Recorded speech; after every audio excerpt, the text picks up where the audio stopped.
Alright, ladies and gentlemen, what is going on? Welcome to my Joseki lecture 13. Last lecture, we talked about the little demon guard. Very interesting Joseki that you can work on to impress your opponents or gain some lead with the little demon. So today we'll move on to something else, right? So we'll finally move on to this main variation, right? Like that's played by pretty much everyone against the approach to your start point. Let me first of all talk about why professional players don't play the second line slide these days, right? This used to be a legit move for so many years, right? For decades. Then AI came out and just we don't play this move anymore. I think the reason for that is not because this move is a bad move. This is actually a good move. But you see nowadays with AI games, people are looking for speed, people are looking for senteis, people are looking for efficiency. Now White's best response is to Tanuki and go to your 3-3 and take the corner. Let's say we play out a very normal Joseki, and White is really flexible here. There's no way to punish him. Let's say, for example, we take the corner. White will just expand towards the side. So very safe group. Black cannot do anything about it. But let's say you go from the other side, White will defend himself, right? No problem. If you try to follow up, well, first of all, the C2 is on a second line. But more serious problem is that White can Tanuki. White just keep getting value from elsewhere, and then not sure what Black can do against White's 3 stones. Let's say the best way is probably for you to jump out, and then White can just make a jump, and then there's no way for Black to make a really efficient attack. So quite annoying for Black. So I guess to put it in a very simple to understand manner, the point for people not playing the second line slide is because it's a gote, right? And then we don't like gote so much in our beginning, in the start of the game. Also, it's on a second line, right? So it's still a great move, but it's a little bit slow in the eyes of professionals or AI. People just think it's a little bit slow. It's giving White the room to play elsewhere, and then he can decide the flow of the game, right? We don't want that. Instead, we want to obviously try to get ourselves a sente, which is why this D3 attach is the most popular move right now.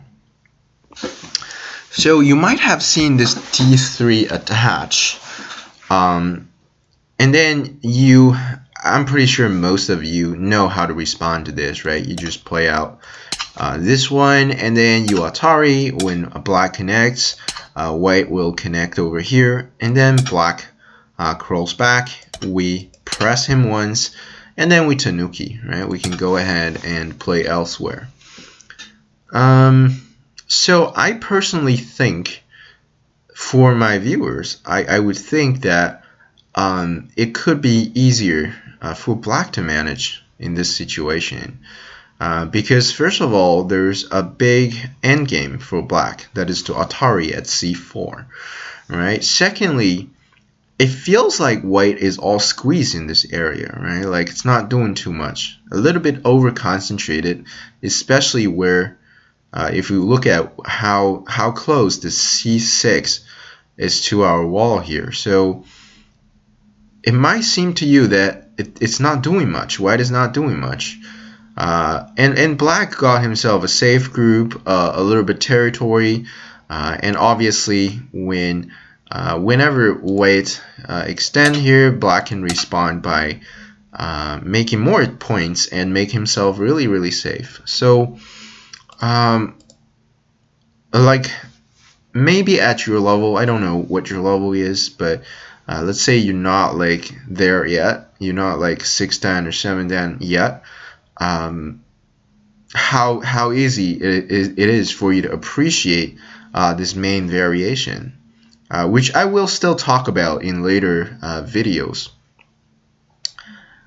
So my point is, today I want to introduce you to easier to manage variation that is excellent for weight against this double honey, but I don't see them played very often in the games I watch online, right? Like from my students to just players I see on the internet.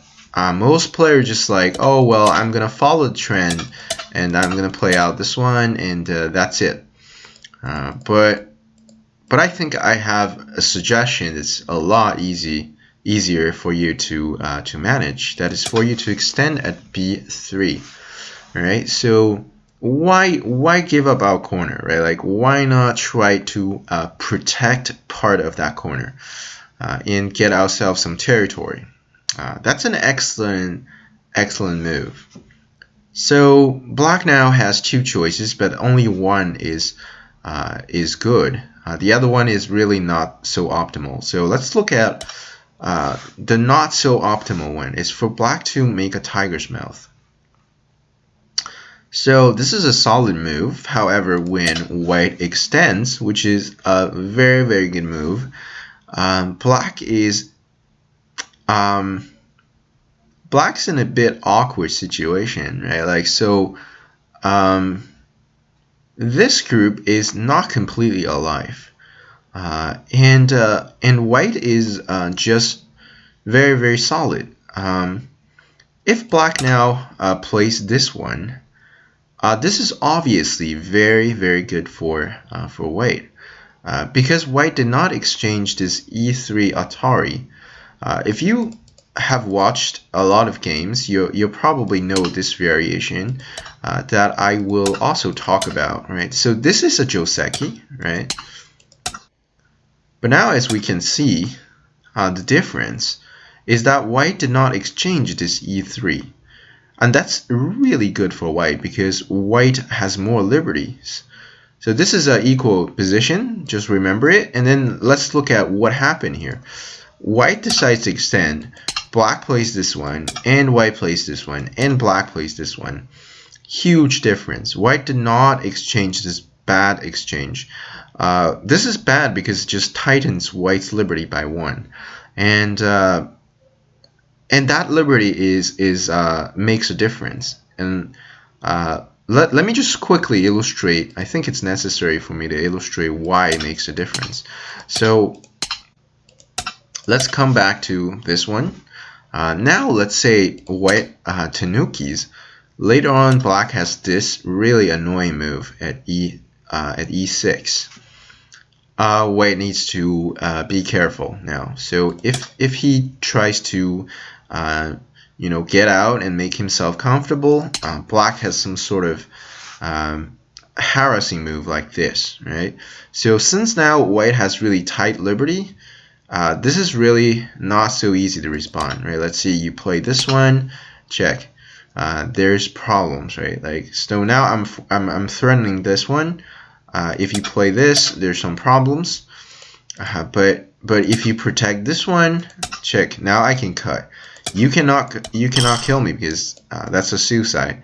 So later on, because you have exchanged this liberty, your 3 stones might be captured because of liberties, which is a life lesson that explains: do not tighten your liberties for no reason, right? In your games, try to not make exchanges that does nothing great for you but tightens your liberty. So the point is that if black just plays out this one, white did not exchange this one, which makes the position better for white now. White can just go ahead and start playing somewhere else. And then this group will be in a very comfortable situation comparing to a normal Joseki, right? Very, very difficult to attack this group. So white just made a small gain out of that, which is why black probably should not make a tiger's mouth. Alright, that was a lot of explanation for a tiny detail, but I think it's worth the time because Go is really about, especially when you're playing against someone at your similar level, it's very important to accumulate small advantages to grow into a big advantage. Alright, so what's the correct move for black? Black must play this one. And now white needs to follow up by playing this Atari. Black connects. And now we kill the stone at c2. This is really, I think, really easy to manage variation for most of my viewers. For the territory lovers, this is the variation for you. As black, you might not really understand why this is an equal position, and that's fine, right? Like, it takes time to appreciate. So the next move for you is very important.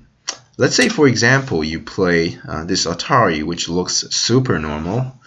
The problem with this move is it doesn't create much value for black, and the white is connected, really. So there's really no way to cut white off. White's correct move is to Tanuki. And let's check, right? If you take this one, I can connect my group. And what other things can you do? Let's say you play this one and you cut over here. That's just a very bad decision because white gains a lot of profits from the outside. And what does black do, right? Black over-concentrate in this area. Already 8 stones concentrated in one area. And now check. White does not even have to respond, right? White can just keep getting value elsewhere, and now black is really behind. No way to do anything to both groups, right? You extend, I can make myself alive like this, no problem. So my point is that this Atari does not generate any profits for black, and it doesn't do any harm to white. So not the move you should play right now. So the correct move is for you to extend yourself towards the side. And now this is an equal position. White was able to guard the territory in a very successful way. Black got himself a lot stronger and then extended to this side. So this is an equal game. Moving on, a trade between the corner territory and the side influence. White can now go ahead and obviously not the second line, but approach from here. So this is once again an equal game. Maybe you might not like as black as much because the shape looks a little bit weird. But that's okay. It's an equal game, right? We still have this d5 Atari at some point, very later in the game, right? Not right now, because now this is not doing much. So this is the variation I want to present to you. How you would defend against this double honey, right? Like we just play out this e3 Atari all the time. But we have neglected other variations that are easier for us to manage, such as today's recommendation, that is to play the b3. All right, so let's quickly recap.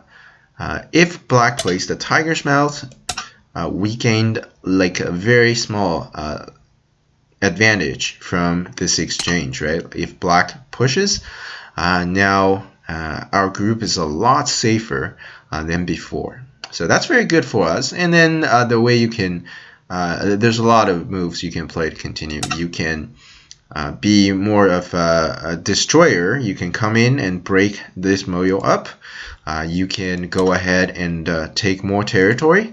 You can protect your territory. All very good choices moving on, right? So this is an excellent position for white. And then black has the more resilient defense, that is to make the tiger's mouth. White will Atari. Black cannot make the code. There's no code threats, so black connects. White takes the C2 stone, right? Very, very territorial, very nice.